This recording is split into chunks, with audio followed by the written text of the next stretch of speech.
Okay, being after 6 o'clock, excuse me, and getting most of the technical difficulties taken care of, we're going to stand and join me in the Pledge of Allegiance, please.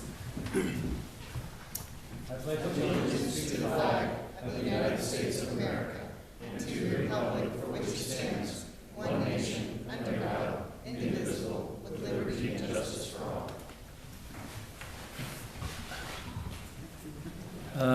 all.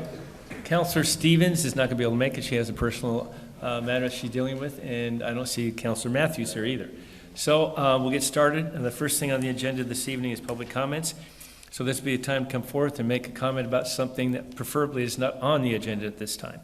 So we have a list, but that doesn't limit the list. Anyone can come up.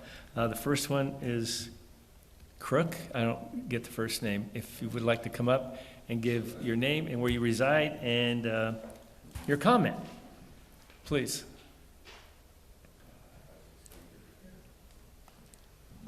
How are you this evening? How are you? Are you coming with him, Steve? You're going to do this via tandem? Okay. 3 minutes and I'll tell you. Okay.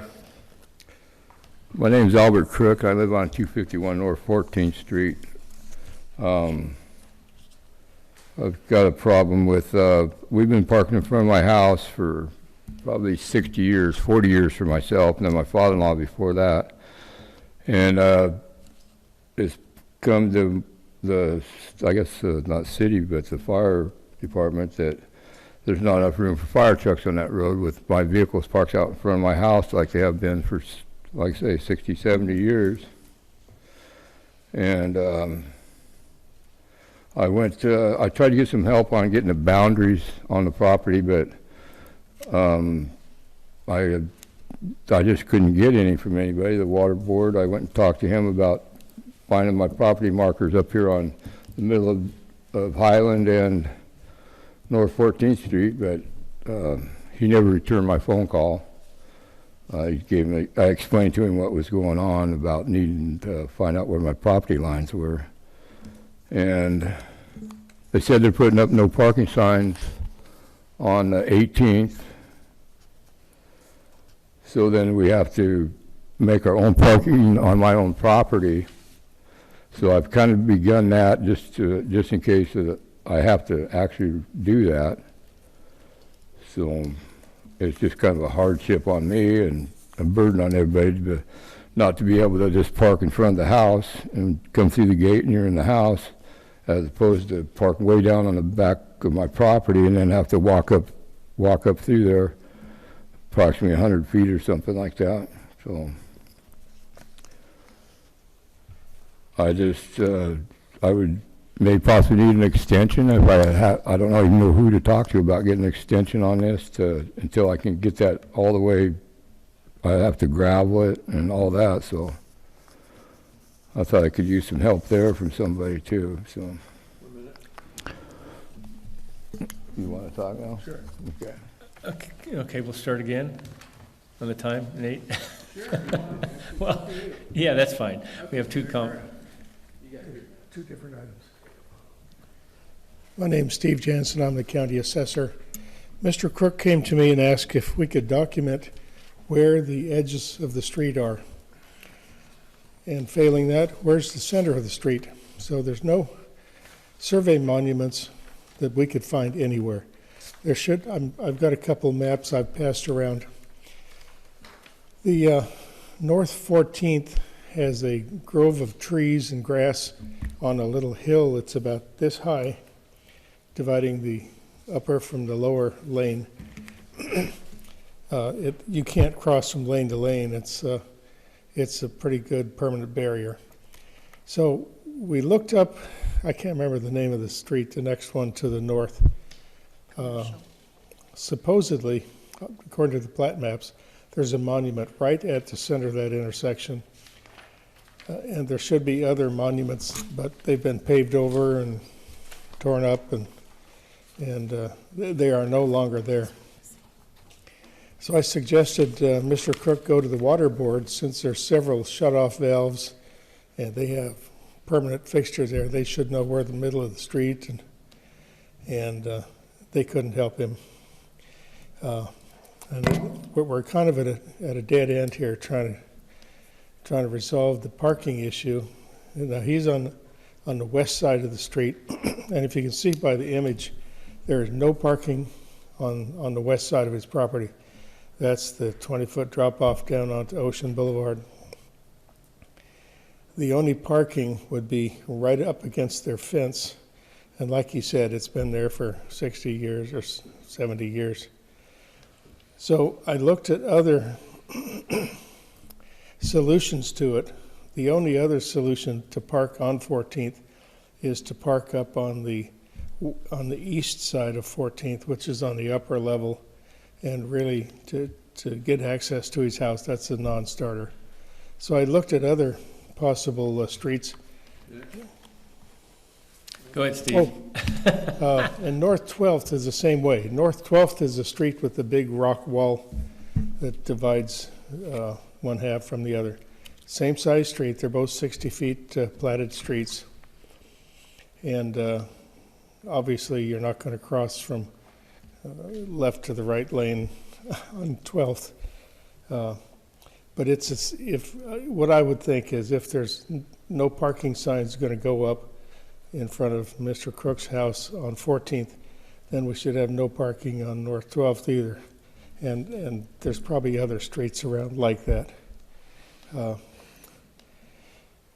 I don't know if the city engineer has other maps and monuments to show where things are, but I'm just trying to add to the, take away from the confusion.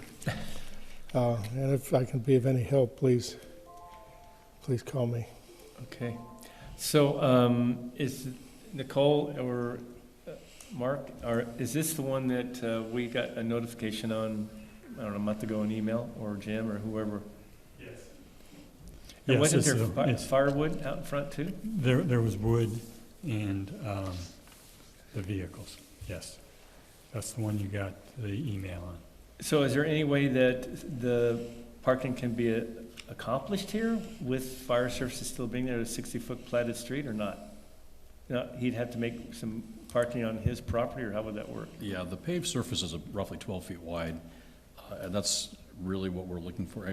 Fire code actually says 20 feet is the minimum code, but we're not going to enforce that standard now.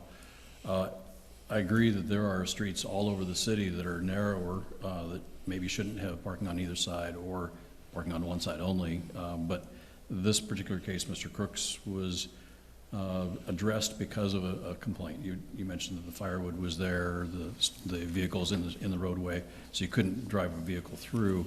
He has done a very good job, I might say, of cleaning up the majority of it, but there's still some vehicles there. You can drive a vehicle through now, but as far as a fire truck goes, we like to have as much clearance as we can get, but 12 feet, we really need that whole width so that we can drive through there safely and provide service. And I'd be happy to answer any questions. So you need 12 feet or 20 feet? 20 feet is the fire code. 12 feet for a driveway, which essentially we're treating it like a driveway instead of being a public street, because we're not going to get 20 feet because the topography doesn't allow it. Right, so is there any way for him to correct the situation so he can park and still get because I haven't been there. In conferring with our fire marshal and public works director, we believe there's ample parking or space on his personal property. He does not have a garage, but most of his neighbors do have a garage, including a driveway. And essentially, he's using the street as his driveway. There is a burden on him, and it's been there for quite some time or the conditions have been this way for quite some time. There is a little bit of a burden for him to gravel it or even pave it, but at this point, we don't feel that that's the city's responsibility. So Nicole, you want to chime in here? Sorry. I don't know to add much more to that conversation. I think we've had staff out there to look at the space and to ensure that we can travel to cover the area beyond just that single residence. We want to be able to have access to all the residents in that area as much as possible. That's pretty concentrated too, the number of houses that are in that area, and there's not a whole lot of access up there, is there? That's true. There are a couple homes that utilize that roadway. And that's our concern, is not just for Mr. Crook's home, but also for the neighbors, that we would be able to gain access through there. So if he gravels whatever he needs to, then that would take care of it? So then he could park off the street? Yeah, we believe so. I mean, this time of year, you don't even need gravel, but by October, it'll be damp and it'll be just a mess. So graveling is probably the minimum, but that's entirely up to him as far as how he wants to address that. I don't know how the Public Works Director feels about it, but an extension, because of the work he's been doing, an extension might be reasonable, but that's council's decision at this point. Troy? North 14 is two sides, right, with a tree median? That's correct. Couldn't the fire trucks use the opposite side and go across the median through the tree? We could use the opposite side, and we may use the opposite side. There's homes that are associated with that as well. On both sides, yeah. Correct. There's parking on both sides now? No, I just meant Yeah. there's two roads, because they're with a median in the middle. Oh, I see what you Here. You got it? Gotcha. So, That tree line is in between the roads, street here and street there. okay. Couldn't we just offer an extension, since he's been Agreed. doing such a great job cleaning it up? And what's a reasonable extension? So, Mr. Crook, what kind of extension are you looking at, time frame? Maybe 2 weeks. Okay, so at our next council meeting, it should be rectified then. That'd be a month. What? It would be 2 weeks or a month? 2 weeks is what he said. Okay. So, I mean, why don't you work with Nicole, our city manager, on it? And he asked for 2 weeks, if that's agreeable with everyone. And then we can go from there, and hopefully you'll get it squared away. So you know what needs to be done to take care of it, and then you'll be satisfied with being able to park in that area? Well, what about if the company shows up, where are they gonna park? I've only got enough spot for 2 vehicles that I can turn into a parking spot. They're probably gonna have to park where you are parking now, which They is would gonna be be. further away. With the signs up saying no parking? I don't No, know. he's saying they wouldn't be able to park where he's parking right now because those will have no parking signs. So you're up. parking in a no parking spot right now? It will be. Am I? Yes. There's no sign up No. yet. There's no sign up yet. No, no signs yet. They're supposed to put them in on 18. That's, I think, what the extension he's looking. Right. The parking sign, and no parking would go up Okay. on the 18th. He's talking about after those signs go up. Where is his company gonna park?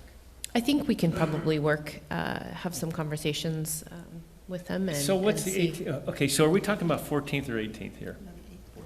14th Street, the 18th of August, Okay. this Friday is when the signs are going to go up Okay, so on 14th. on 14th. Okay, gotcha. All right. Which is over from 2023. 12. All righty. In 2023.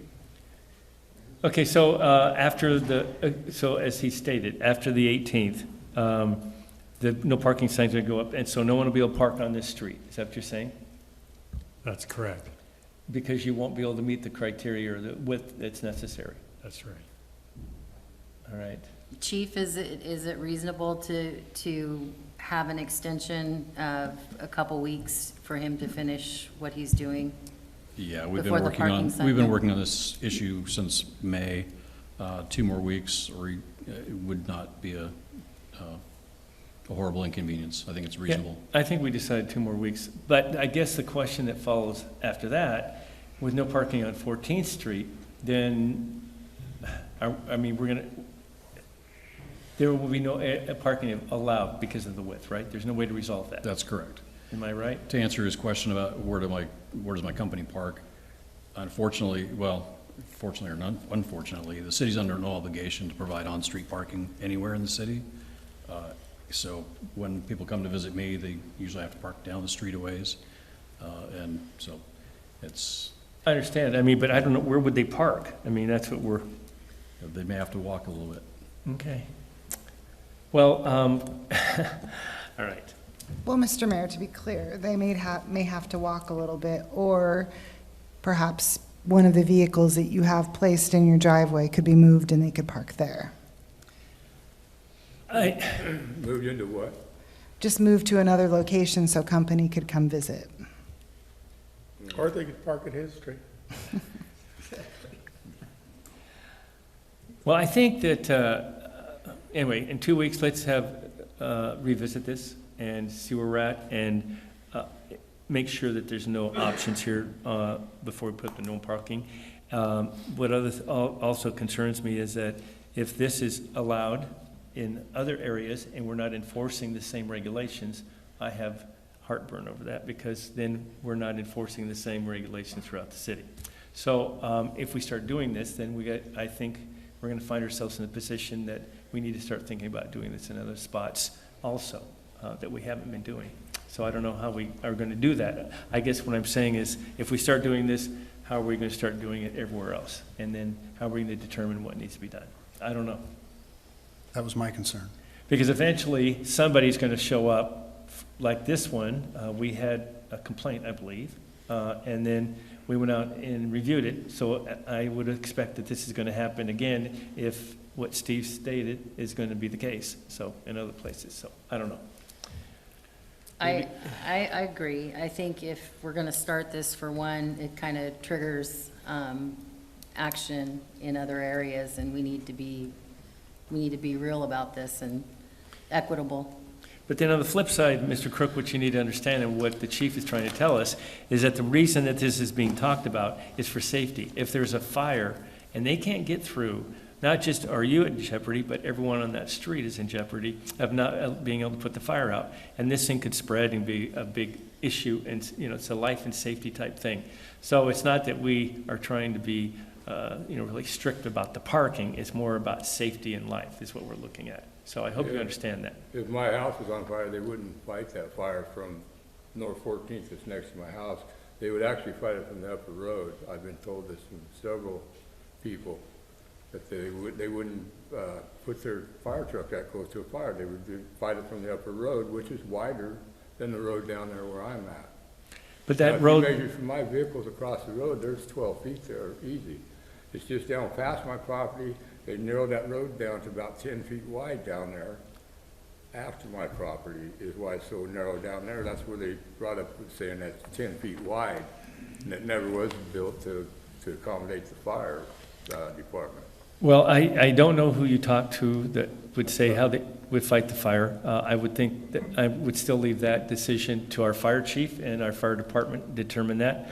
I mean, if they want to go and look at it and they want to make a determination they could accomplish this in some other way, then that's fine. Yeah. But anyway, Well, I had Landy, this guy named Landy, used to be the chief of fire. He came over and looked at it and told me that they wouldn't fight it from down there, that road, they'd fight it from up there. So, I don't know what to tell you, that we try to make sure that all streets are accessible for Yeah. fire safety. If they'd have come up from North 14th or 12th Street, came on up to my house, they would have seen all the violations there. I mean, there's a lot of violations, people parking on the sidewalk, cars hanging out into the street, the other half of the car, I mean, it's, Well, that's why we I just, almost feel like I'm targeted, is what it feels like. I was hoping that you were listening, that I had asked the staff to come back at next council meeting, we'll have a discussion about this, because there's other issues that are going to be pending, like yours, that are probably going to have to be addressed. So Okay. it's something that we're going to look into. So, anyway, Great. I appreciate you coming here. Hopefully we can get this taken care of, and you can get your gravel done, and you can start, at least you and 2 cars can park. Should I hook up with her about what I need to do or what needs to be done? Yeah, that'd be great. But I think there's a 2-week extension from what I understand. All right, All right? that'll work. But you can get a hold of the city manager, and her office is just through those doors and to the left. And Christine's her assistant, and one of those 2 can help you. All right? Okay, All right. all right. Thanks. Thank you. Steve, thank you. Thank you very much. Pleasure to see you. All right. Okay, next public comment this evening would be, we got Steve already. John Chaplin.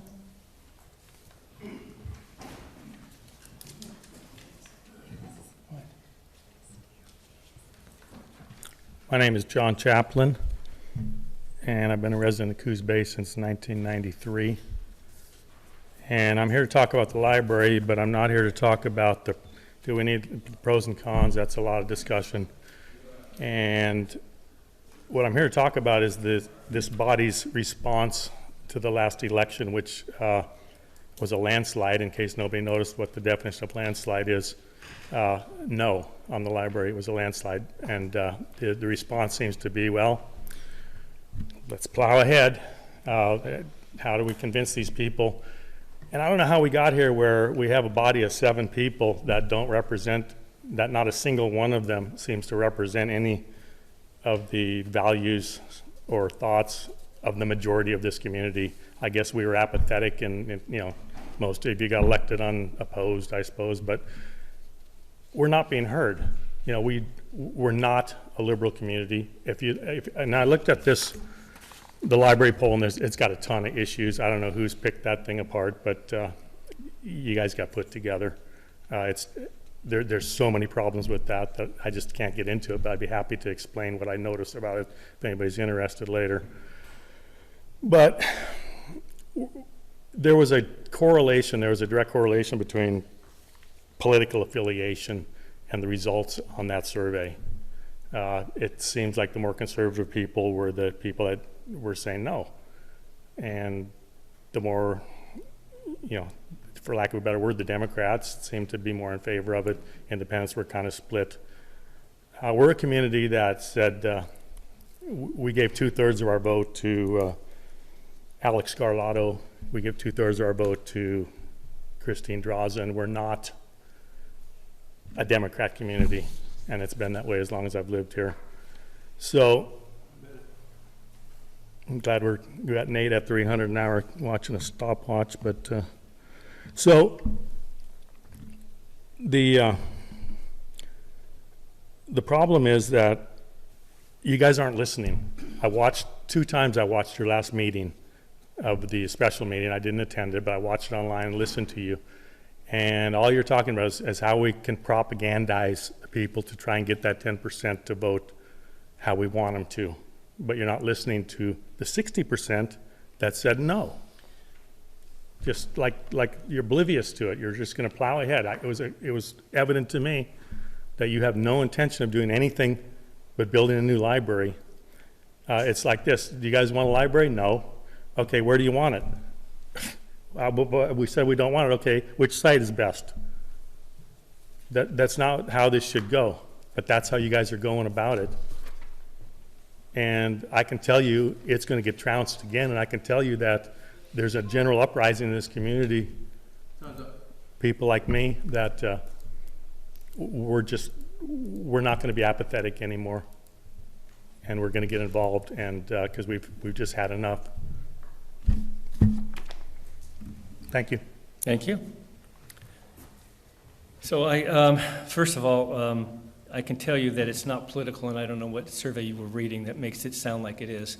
And I don't expect a response because I don't agree with what your commentary was on that. As far as the last location, we got indications that the location was picked, and I favored that location, and that was one of the main criteria that was not chosen, besides cost. And so we are going to ask on the next, in May, for an advisory vote. Would you, okay, would you support it downtown or out in Ocean Boulevard? And Ocean Boulevard site was the most popular site to choose. So we're going to move forward in that decision. The dilemma with us is this: if a new library doesn't pass, which is very possible, we don't have a library. There won't be a library anymore. That's the bottom line. It's on its last leg, and I have trouble allowing that to not try to have a library somewhere in some fashion, because I think it's important to this community in multiple ways, to our kids, our schools, our citizens. It's used frequently and a lot. It's an important part. So I'm going to try to explain why I believe that should be the case, and people should vote for it. Now, as I said in my last meeting, if you're watching, even though I thought that site was the correct site that we chose, this voters spoke, and we are here to represent the voters. I hope if you're watching that, okay, and that's what we're doing. And I think we're still representing the voters. Just because the vote went down one time doesn't mean that a different approach and a different set of circumstances won't change people's minds. It happens all the time. Perfect example, it's a school. School bond passed. It didn't pass the first time. It didn't pass the second time. It did pass the third time. Am I correct? Yes, it did. So the point is that they had to change how they approached it, and that's what we're doing. We might not get the library built, and then the library will go away. That'll be up to the citizens to decide, and that's where we're at. All I want to really emphasize here, it is not political. So I don't know, I don't say anything on that. Sir, you made your comment, now it's my turn. Well, but I'm telling you, it didn't say Republican, Democrat, or Independent. All right, we're done. We're done. We're done. Mr. Mayor, I think the question was not, do you want a library or don't you want a library? I think the question was, would you fund a library in John Toppett's Park? And that's why we're not plowing ahead against what the people wanted. They answered the question, and we're not going that direction. Exactly. I just wanted to clarify that. Anyone else? I just wanted to clarify with the non-contest in the elections. Stephanie, Lucinda, and I ran against 6 in 2020, and we ran against 8 in 2016. That was the record level of competition in over a decade.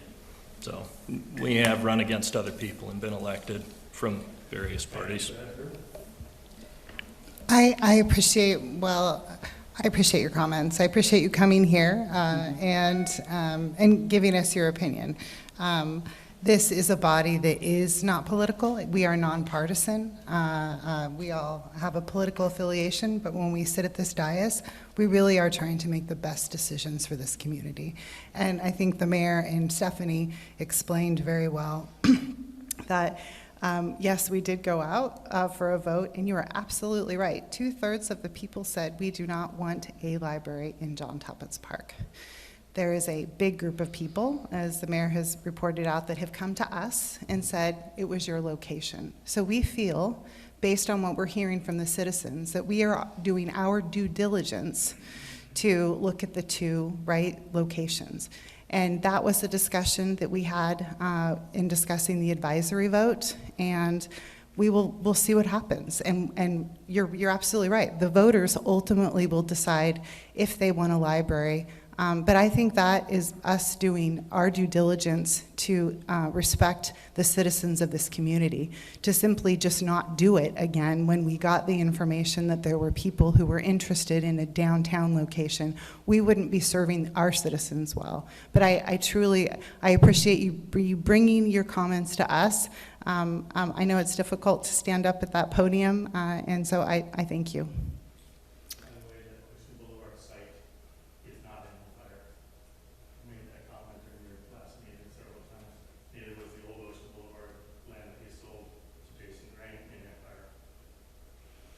Okay, anyone else? Okay. Counselors, any more comments? All right, we'll move on. Next item is action items. Number A, consideration to award professional services agreement to Jacobs for their pre-design efforts for wastewater treatment plant 2 outfall. Jennifer. Okay, thank you. So the city has a National Pollutant Discharge Elimination Permit for each treatment plant. I refer to that as an NPDES permit. The NPDES permit is a permit that's issued by the Department of Environmental Quality. It talks about our effluent limits, what we have to basically treat our wastewater to. It talks about reporting requirements as well. The duration of the permit is 5 years. A new requirement in the current NPDES permit that was not included on previous permit cycles is to investigate each of the respective plant outfall pipes and diffusers. So both outfalls discharge to the bay. Plants 1 outfall and diffusers are located near the Coast Guard docks along Highway 101, just north of Coos Bay Village. The outfall was last upgraded in 2010.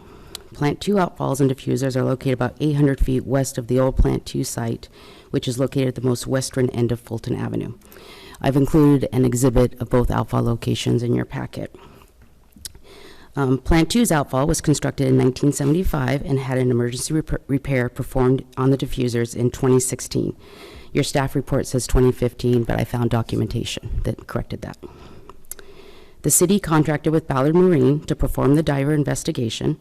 Plant 1's outfall was in relatively good condition. There was one minor deficiency. And we're going to coordinate with Ballard Marine to fix that deficiency here in the next 6 months. But unfortunately, the investigation of Plant 2 did not yield the same results.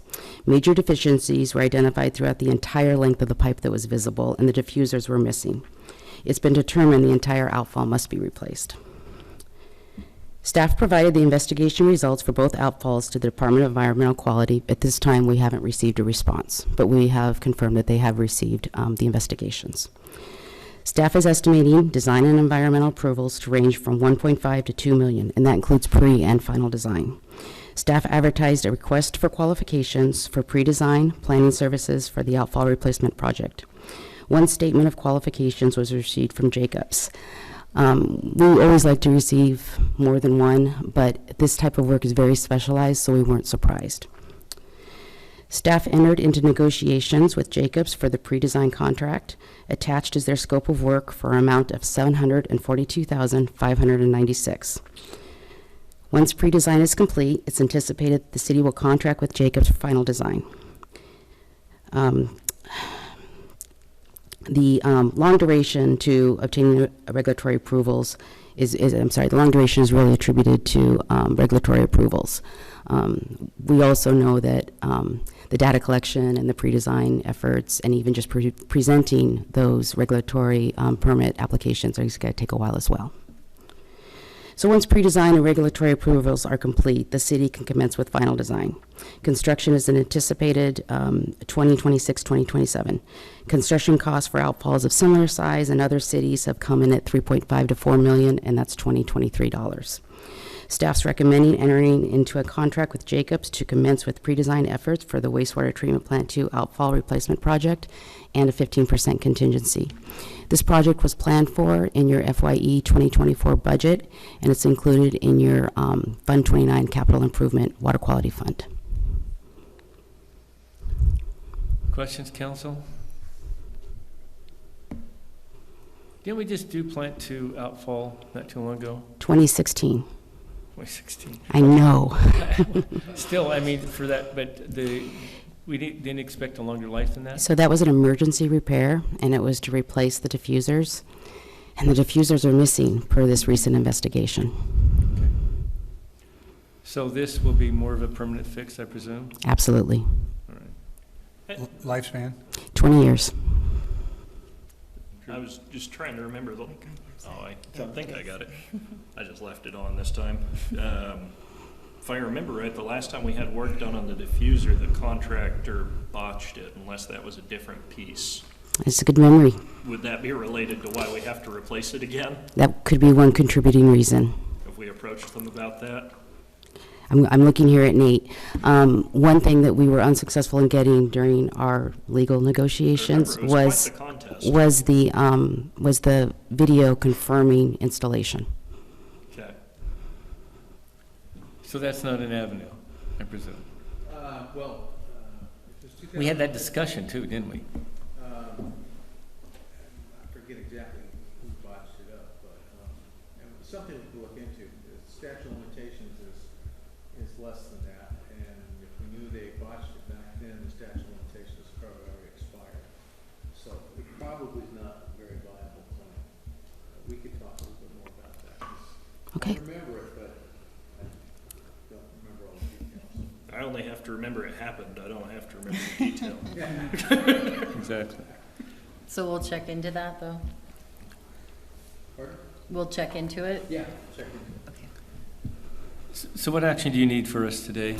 So if it pleases the council, award the contract for pre-design efforts for the wastewater treatment plant 2 outfall replacement project for amount not to exceed $853,985, which includes a 15% contingency. And then the outfall for Plant 1, it'll come back to us another time, is that my understanding? We believe that that's going to be done within our city manager's authority, signing authority. Okay. Okay, council, how do you want to proceed? I move we award the contract for pre-design efforts for wastewater treatment plant 2 outfall replacement project for an amount not to exceed $853,985, which includes a 15% contingency. Second. Been moved and seconded to award the treatment plant to outfall replacement. Any other discussion or comments? Hearing none, I'll call for the question. All in favor say aye. Aye. Aye. Any opposed? Hearing none, it passes. Thank you. Next item on the agenda is thank you, Jennifer. Next item is consider the adoption of the city's reviewed and revised emergency operations plan. Mark. Chief Anderson. Mayor and council, I know this is the agenda item you've been anxiously awaiting. So the city's emergency operations plan is an all-hazard, all-scale plan that provides the framework for the city of Coos Bay to respond to and recover from emergencies or disasters. This is the little pamphlet.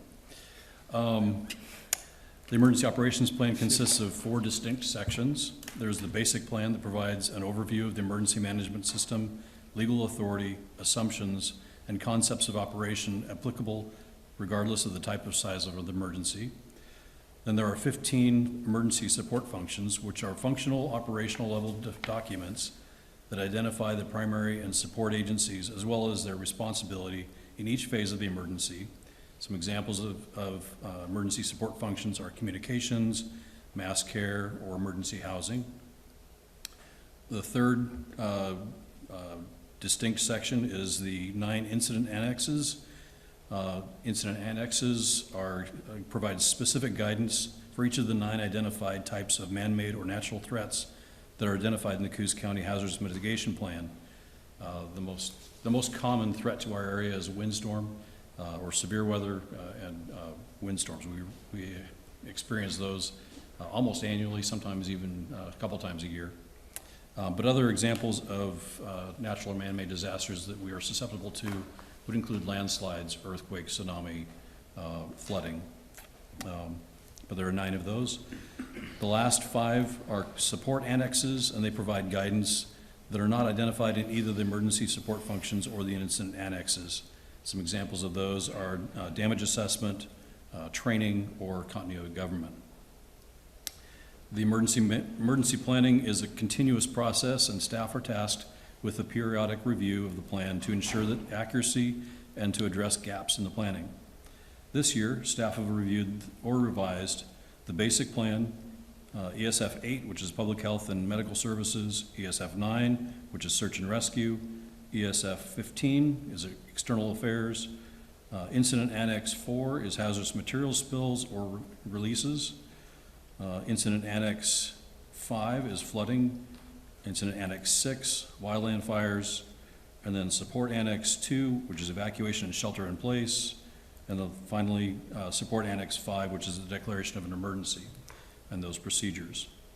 No significant changes to the emergency operations plan were needed, but staff did update emergency contact numbers and fix significant formatting inconsistencies. So, therefore, if it pleases the council, we ask that you approve the revisions of the City of Coos Bay's emergency operations plan. Any questions for the chief? Any questions for the chief? Mark, did you bring us more of the flyers with the ICS trainers on them? I was really tempted, but I thought maybe you ran out of colors. I'm going to save it for the work session. Excellent.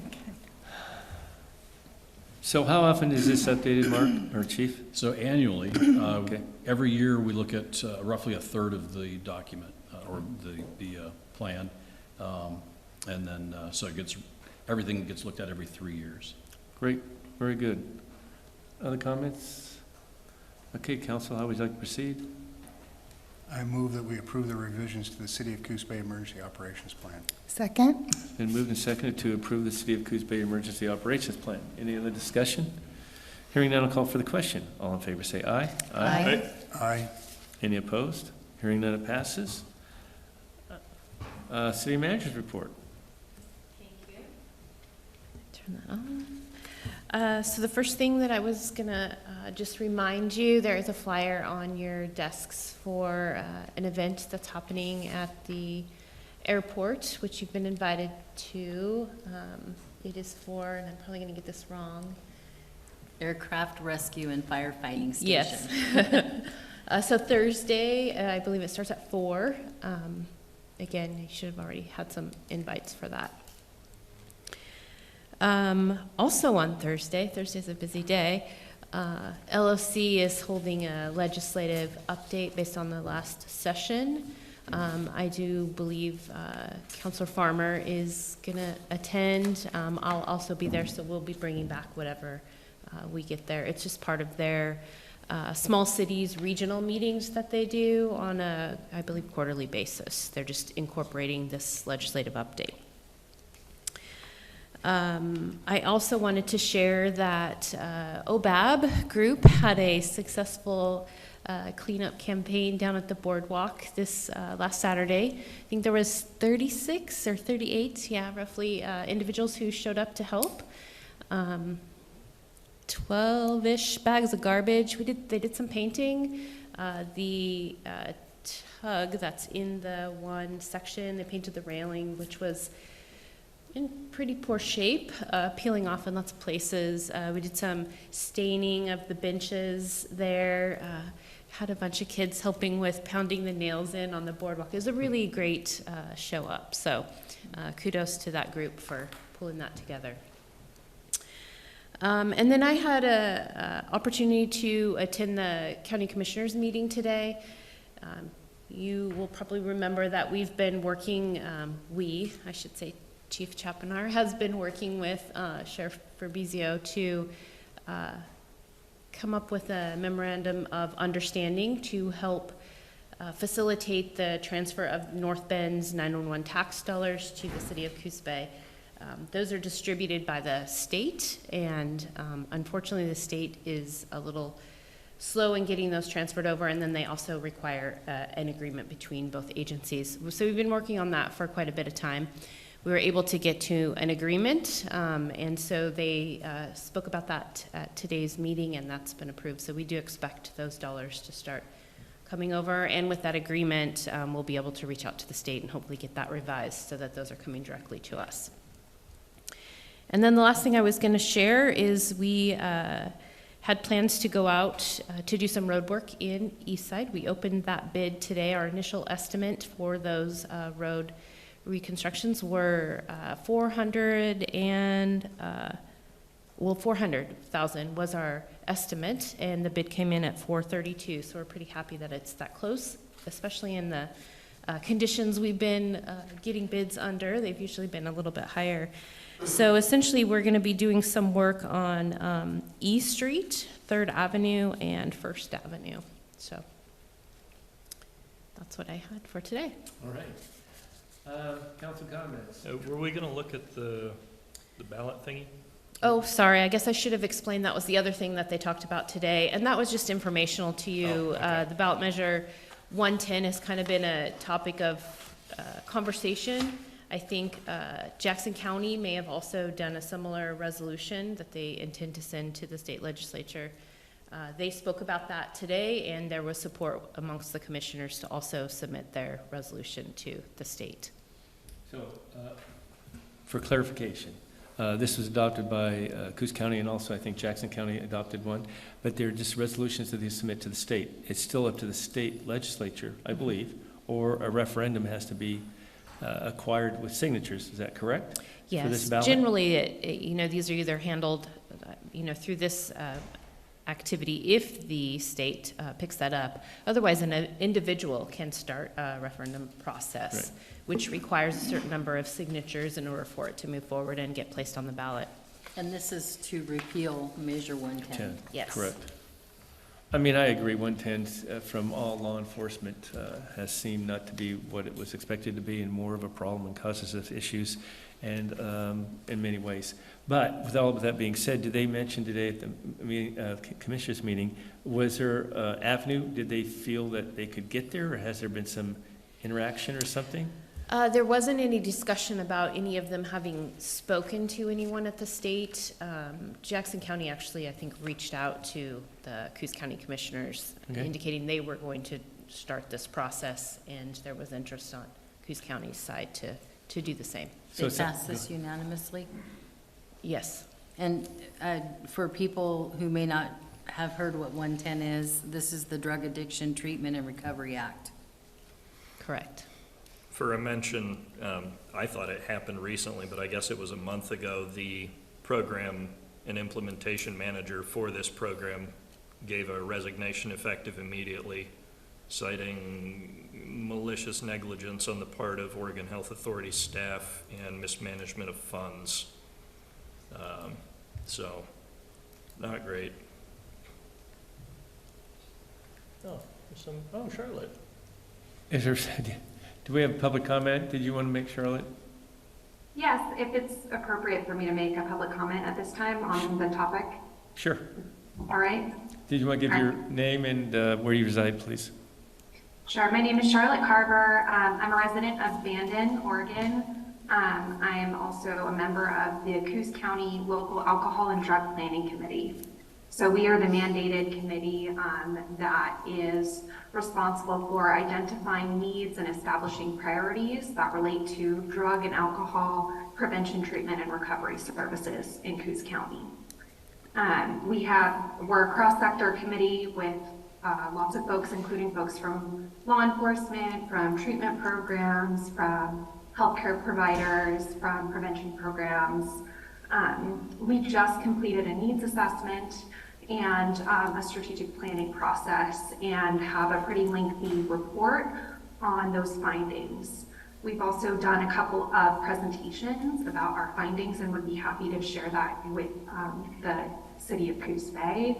My recommendation is that this is a pretty big topic, looking at Measure 110, the impacts of Measure 110. It is true that there is quite a lot of criticism of Measure 110. The rollout of Measure 110 has been rocky, to say the least. However, there are $4.7 million going to different programs in Coos County to expand access to treatment programs. So really, it is a more nuanced issue, and I would just urge you to take a longer time to discuss whether or not you want to take an official stance on repealing Measure 110. I would really encourage that the council engage with the Alcohol and Drug Planning Committee. We would love to come and share information with you all. I'm also happy to share the report just via email and you can read through it. But thanks so much for your time. Thank you. No, I would be more than willing to have you come and give us some indication of your feelings and some criteria that you've accomplished. Let me ask you this, were you at the county commissioners meetings today? I try to attend those meetings whenever there's a topic on the agenda that's relating to alcohol and drug issues. This was a late agenda item, so it wasn't on the agenda, and I didn't get to participate in today's meeting. We have presented to the commissioners, and I was a bit disappointed to see this resolution without being able to provide input. I understand the criticism of Measure 110, and I think that even a letter like this or a resolution like this could pass with some caveats, like you can take a stance against the decriminalization portion of Measure 110, but support the expansion of services to address treatment programs, because Measure 110 is both of those things. Okay, thank you. Anyone else want to speak to this item since I've opened up a public discussion on it? No? All right. Anyone else in the council before we move to council comments? Nicole, did you have another comment? I don't. Okay. Is this something that we could hear more on, a report from them? If From they're who? willing to do that? Who? She- Oh, well, I I think did. that's what he I requested. invited Yeah. her to. Okay. Yeah, I'd love to have her come and make a presentation. So you can always get a hold of our staff, and we'd be glad to put you on the agenda if that's what you decide to do. All right. And just to clarify, what was shared with you was informational, Right. something that our county it was not necessarily a presentation for action from you. No, I get it. No, I understand. Right. Right. I mean, I guess that's something that the council could decide to do, but that's definitely not on the agenda at this time. All right. Troy, comments? Council comments? Nothing. All right. Stephanie? Well, I had a few things I wanted to mention. This weekend, coming up on Saturday, the Coos Bay North Bend Rotary Club is going to be doing a park renovation. They're going to kick off that park renovation project at Airport Heights Park.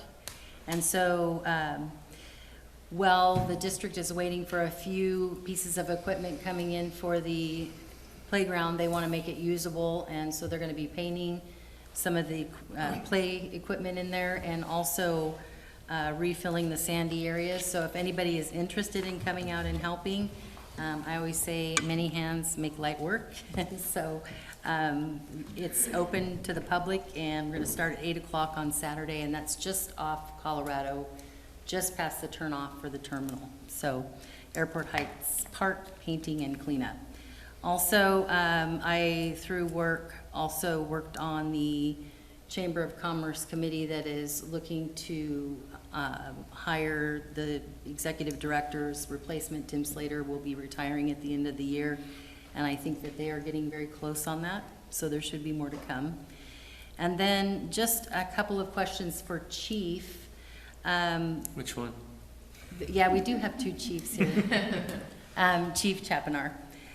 Regarding motorhomes and camping, I just want to make sure that we are enforcing the residential portion of that rule equitably throughout the city. I'm noticing a lot more motorhomes parking in some of those areas, and I know people need places to sleep at night, but we do have rules regarding the residential areas, do we not?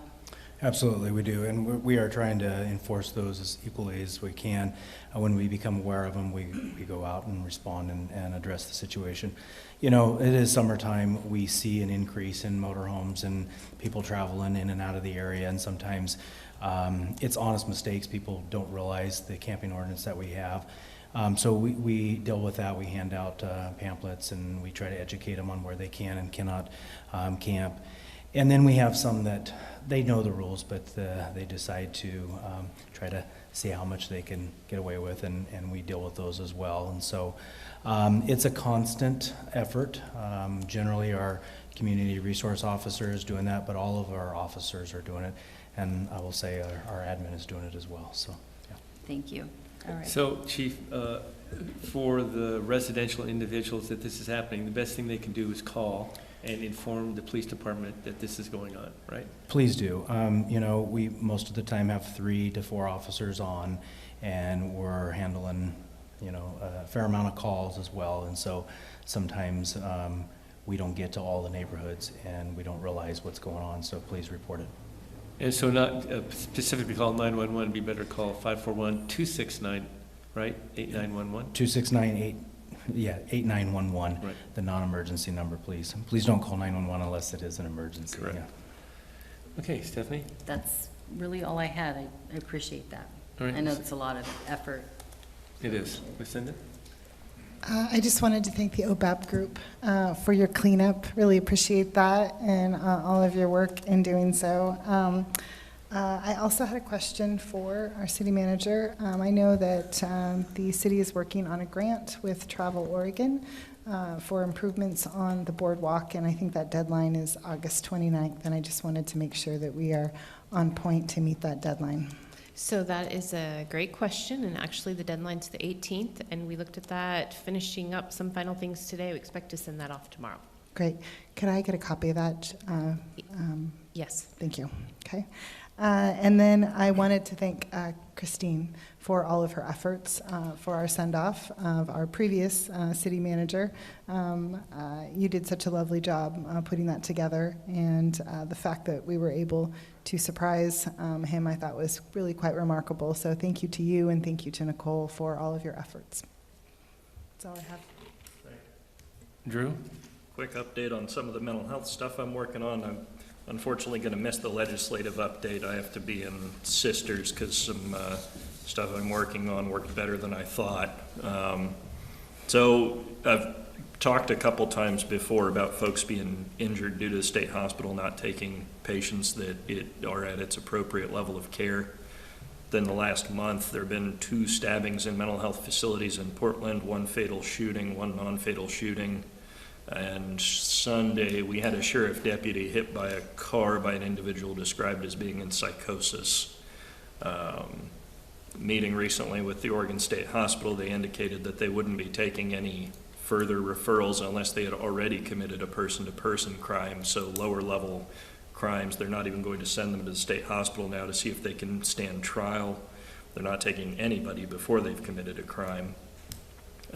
And the Oregon Health Authority is now on its third director in less than a year. The second one lasted 3 weeks. Things have gotten bad enough that our local mental health is considering buying body armor now for some of its crews. So towards all that's end, working on, I've got a meeting with City County Insurance and the League of Oregon Cities directors to talk about finding a way to push forward a state-created danger claim against the Oregon State Hospital. It's injuring city personnel, it's injuring staff at hospitals, and their inability to take on levels of cases that aren't appropriate locally are injuring people, or in at least one case recently, killing them. So tomorrow morning at 9 o'clock, I've got a meeting with the district attorney and the county sheriff, and then Thursday and Friday I have meetings with City County Insurance and the League of Oregon Cities to work on that. That's my fun stuff. Well, Drew, I really appreciate your efforts and work on this. It's an issue that we're dealing with and the state's dealing with, and I don't know how it's going to be resolved. I hope that we find a way to get there, because it's not getting better, it's getting worse, and it's a problem for everybody. So thank you. I also want to take the time for Roger Sendoff, Christine, Nicole, and also Lucinda and the Mill Casino. Thank you for all doing that. I think it was successful, what the accomplishment was, so good job. I also want to ask Jim, where are we at on the Third and Central parking lot? I mean, it looks like they moved forward quite quickly, and now it's like, is it just stalled, or is it, maybe I've been missing the activity? No, I think unless Jennifer has more to add, they're just working at their schedule, and So we're on time? yes. Okay. The big question now, for one of you, is Front Street. Are we going to get started on that sometime this year? I know we Yes. can't finish it, but. Yes, we'll be starting issuing the notice to proceed here shortly.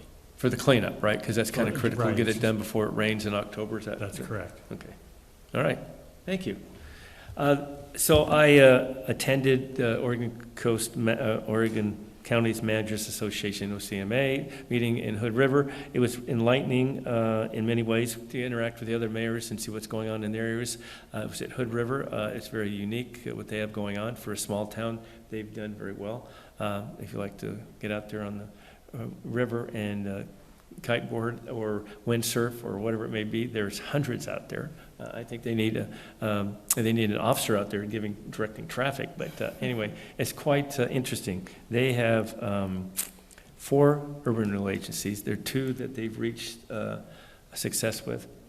They're disbanding. One started at 11.8 million 15 years ago, and well, I guess they completed it in 12 years. It's at 94 million now. So pretty good, successful. Anyway, it's interesting. Also came back and had a meeting with, thank you, Nicole Chelsea, our planner, and also Jill Rolfe, and made some contacts on our urban growth boundary. It seems to be a passion of mine that we're keep moving forward with and having more difficulties, but we're going to prevail. I'm positive. So we'll keep moving down that road. We got a good plan, and we're going to move forward on it. So anyway, I enjoyed that conference, and look forward to LOC if you guys can make it. It's, educational, always new information coming up there. That's why we have the street light program that we saved $100,000 on, that Phil Marler had gotten involved in and interested with Carmen, and that's how that came about. But there's always something up there. And we've done some other things on it too. One thing they did bring up, and I have it in my notes somewhere, urban renewal for housing we talked about, which is unique. And how they can institute that. And so we have, the governor, there's House Bill 2011 is new with housing. And so that was an interesting take on doing some urban renewal to create housing. So anyway, something to think about. I don't know if we can maybe help in a new development in that way somehow, but possibility. All right, any other comments from anyone? And any public comments? See some friendly faces, just thank you for coming. Anyway, with that being the case, there's no urban renewal meeting this evening, so we'll go ahead and adjourn. Thanks.